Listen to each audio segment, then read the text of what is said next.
Ya, assalamualaikum warahmatullahi wabarakatuh. Jadi kembali lagi dengan saya di channel Two Stroke Extreme. Jadi kali ini teman-teman, kita akan berbagi tentang karburator PE murah. Ya, intinya di video kali ini bagaimana memaksimalkan karburator murah ini biar dipakainya nanti lebih enak. Kalau bikin motor kencang, karbu kencang itu saya rasa lebih mudah daripada bikin karbu itu jadi enak. Karena kalau bikin karbu kencang itu kita hanya fokus di putaran atas ya. Nah, jadi kali ini kita akan bahas bagian-bagian mana saja yang perlu diperhatikan saat membeli karburator PE murah seperti ini. Jadi apanya saja yang beda dengan karbu ori atau karbu PEP yang lain yang harganya di atas rata-rata ya. Kalau karbu ini sendiri saya belinya di online, harganya sekitar 85.000 ya, 86.000 kalau nggak salah itu hari saya beli. Jadi ikuti terus teman-teman. Mari kita mulai. Nah, pertama kita lihat skepnya dulu. Untuk karbu P yang harga murah ini, skepnya tetap kuningan ya. Ini tetap bahannya kuningan.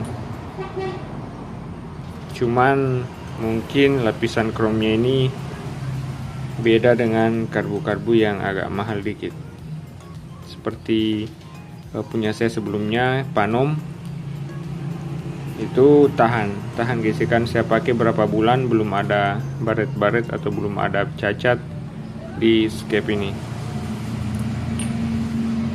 Selanjutnya kita lihat isinya dalamnya.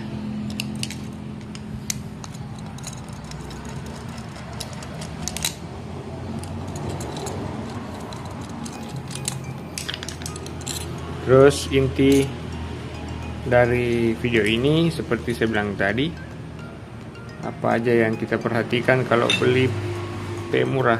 Yang pertama ini lubang ini nih, tuh. Lubang dalam itu. Nah, kalau karbu asli biasanya dalamnya ada bahan kuningan yang dibuat jalur udara ke dalam, tapi ini saya lihat tidak ada, langsung bodinya yang dilubangin.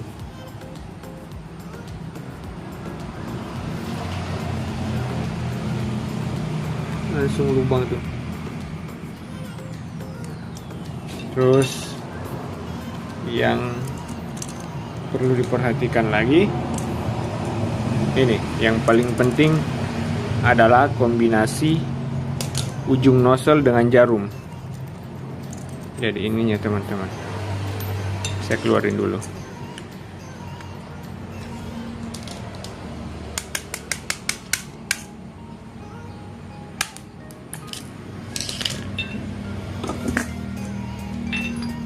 Jadi yang penting ini ujung nozzle ini yang lebih penting. Nah,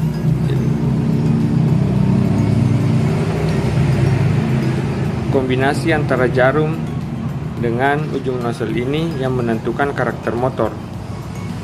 Enaknya mulai dari putaran bawah sampai putaran atas.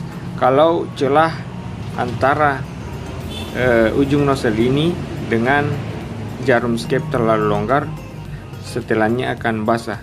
Bagaimanapun pergantian pilot jet dikecilin pasti tetap akan basah. Buka sedikit aja skep ini, otomatis kalau ini longgar atau celahnya besar, pasti akan ada bahan bakar yang naik dari main jet ikut lolos ke celah antara pilot jet, antara jarum dengan ujung nozzle ini. Jadi kalau mau bereksperimen mungkin lebih baik kalau karbu P bisa menggunakan ujung nozzle dan jarum bawaan Gel Pro ya, atau Mega Pro. Kalau saya sendiri ini sebenarnya saya coba-coba ganti dengan ujung nozzle Honda Beat ini. Kalau ini jarumnya jarum bawaan, tapi tidak menutup kemungkinan ini akan saya ganti lagi ke yang lain. Tapi sebelum kita tes, saya akan pertahankan dulu. Nanti kita akan coba di motor Satria ini. Jadi yang menyebabkan settingan itu susah diatur sebenarnya kadang ada di sini. Seperti saya bilang tadi, kalau ininya tidak presisi atau terlalu longgar, kalau terlalu rapat juga begitu. Nah, harus angkatan skep banyak baru ada bantuan suplai dari main jet. Nah, jadi harus pas ini kombinasinya antara ujung nozzle dengan jarum skep. Nah, itu yang pertama yang penting. Terus kedua, yang tadi juga saya sudah perlihatkan ini. Nah, mana tadi itu? Usahakan lubang ini, lubang dalam itu mulus ya, tidak ada hasil cetakan yang kotor di dalam. Usahakan mulus lubangnya. Kalau ini saya lihat agak lebih besar ya dari karbu standar bawaan Satria. Ini lubangnya dalam itu lebih besar ya. Saya kira itu yang paling penting untuk karburator PE murah, karena kalau soal pilot jet dan main jet saya rasa teman-teman sudah banyak tahu. Kalau putarannya putaran bawah begini, ininya mesti diganti pilot jetnya. Kalau putaran atas main jetnya yang perlu dikoreksi. Terus ini settingan pelampung juga udah saya bahas ya di video saya sebelumnya. Jadi itu yang paling penting. Yang dua itu tadi saya bagikan ke teman-teman. Nanti setelah ini kita akan bikin video juga pengetesannya di motor saya ini, Satria saya. Jadi ini speknya oversize 100. Knalpotnya kadang saya ganti dengan model kolong. Ini sekarang pakai standar. Oversize 100, pengapian standar, magnet standar, coil standar, CDI standar, pokoknya standar semua. Membran standar, itu pun membrannya sudah agak kalah, tapi saya benahi sedikit, nah bisa dipakai lagi. Jadi itu tadi teman-teman. Jika ada yang ingin ditanyakan, silahkan tuliskan di kolom komentar. Dan jika berkenan, mungkin bisa bantu subscribe dan share ke teman-teman yang lainnya. Sekian, assalamualaikum warahmatullahi wabarakatuh.